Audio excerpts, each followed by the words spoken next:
அண்ணாமலை கடுமையாக விமர்சனம் பண்ணி பேசுனதை நீங்களும் பார்த்துருப்பீங்க. எப்படி இதுக்கு அண்ணாதிமுக ரியாக்ட் பண்ணுறது? நேற்றே உங்களுடைய அம்மா பேரவை செயலாளர்லாம் கொடுத்துருந்தாரு. இருந்தாலும் இன்னைக்கு உங்களுடைய கருத்து பொதுச் செயலாளர் இதை பற்றி என்ன நினைக்கிறாங்க? இல்லை இது ஒரு விநாச கால விபரீத புத்தின்னுவாங்க. ஒரு விபரீத புத்திகள் வரும்போது இந்த மாதிரி ஒரு தரம் தாழ்ந்த விமர்சனங்கள் அதெல்லாம் வரும். அதாவது ஒரு அழிவை நோக்கி அண்ணாமலை போகிறார் என்பதற்கு ஒரு எடுத்துக்காட்டு தான் அவருடைய அன்னைக்கு பேச்சு இருந்தது. ஒரு தரம் தாழ்ந்த பேச்சு.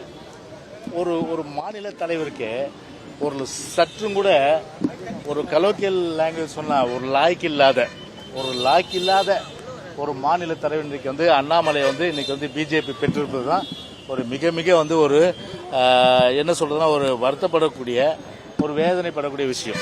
ஏன் சொல்றேன்னு கேட்டாக்கா, பொதுவாகவே அரசியலில் கருத்து மாற்றங்கள் இருக்கலாம், விமர்சனம் இருக்கலாம். அந்த விமர்சனங்கள் ஒரு ஆரோக்கியமானதாக இருக்கணும். ஆனால் அதை விட்டுட்டு அவருடைய அந்த பேச்சை அன்னைக்கு துணியை பார்த்தீங்கன்னா ஒரு கடுமையான அளவுக்கு கழக பொதுச் செயலாளர் விமர்சனம் செய்தது மட்டும் இல்லாமல் ஒரு திராவிட இயக்கங்கள் குறிப்பாக அனைத்து இந்திய அண்ணா திராவிட முன்னேற்ற கழகத்தை விமர்சனம் செய்வது என்பது வன்மையாக கண்டிக்கத்தக்கதும் கூட. அது மட்டுமில்லாமல் ஒரு கற்றறிந்தவர்கள், ஒரு அரசியல் நோக்கர்கள் சற்று கூட ஏற்றுக்கொள்ள முடியாத ஒரு விஷயம். குறிப்பா அண்ணாமலை பொறுத்தவரை அவருடைய நிலைப்பாடு என்னன்னா, அவர் ஒரு மாநில தலைவர் இல்லை, அவர் பிஜேபி என்கின்ற ஒரு கார்பரேட் கம்பெனிக்கு ஒரு மேனேஜர். வல்லமை பெற்றிருக்கின்ற ஒரு மாபெரும் இயக்கத்தை பேசுறேன்னா அதுக்கு கொஞ்சமாச்சும் யோகியதை இருக்கா அண்ணாமலைக்கு? இல்ல தகுதி இருக்கா? பேசக்கூடிய அளவுக்கு உங்களுக்கு அந்த முகாந்திரம் இருக்கா? இல்ல. 1,12,000 பேர் இன்னைக்கு உள்ளாட்சி தேர்தலில் நாங்க நிக்க வைப்பேன்னா பல பூத்துல ஆளே இல்ல. கேண்டிடேட் 1,12,000 பேர் கிடையாது. அப்படி இருக்கும்போது 1,12,000 பேர் இவர் நிக்க வச்சுட்டு வர்றாரு. அந்த 1,12,000 பேர் ஜெயிச்சுருவாங்களாம். அந்த ஜெயிச்சுட்டு அவங்க ஆட்சி பிடிச்சிருவாங்களாம். எப்படிப்பட்ட ஒரு கற்பனையான கோட்டையை இன்றைக்கு திரு அண்ணாமலை இன்னைக்கு சொல்றாருன்னா, எந்த அளவுக்கு பாத்தீங்கன்னா இன்னைக்கு ஒரு கற்பனையிலேயே இன்னைக்கு அரசியல் பண்ணிட்டு இருக்காரு. கற்பனையிலேயே மிதந்து கொண்டிருக்கிறார்.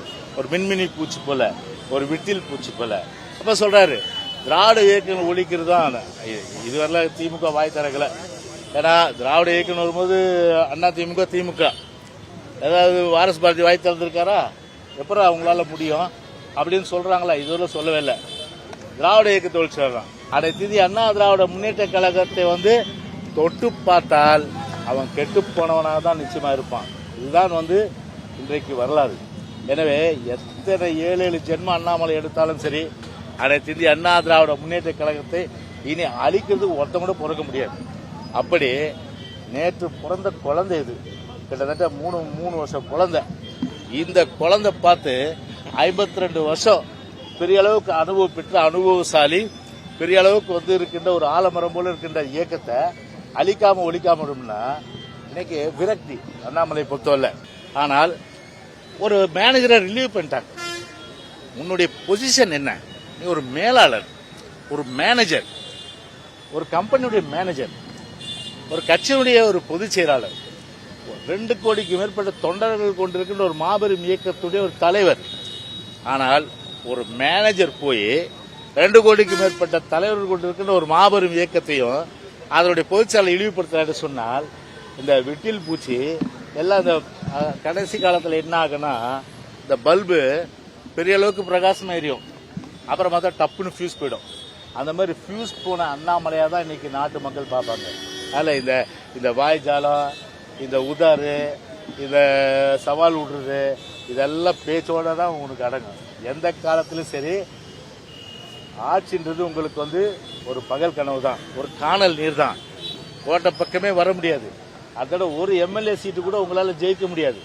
அப்படி இருக்க நிலையில இன்றைக்கு நீங்கள் அனைத்து இந்திய அண்ணா திராவிட முன்னேற்ற கழகத்தை ஒழித்துவிட நினைத்தால் நிச்சயமாக யார் வந்தாலும் சரி, எந்த கோபம் வந்தாலும் சரி, அனைத்து இந்திய அண்ணா திராவிட முன்னேற்ற கழகத்தை அழிக்க முடியாது.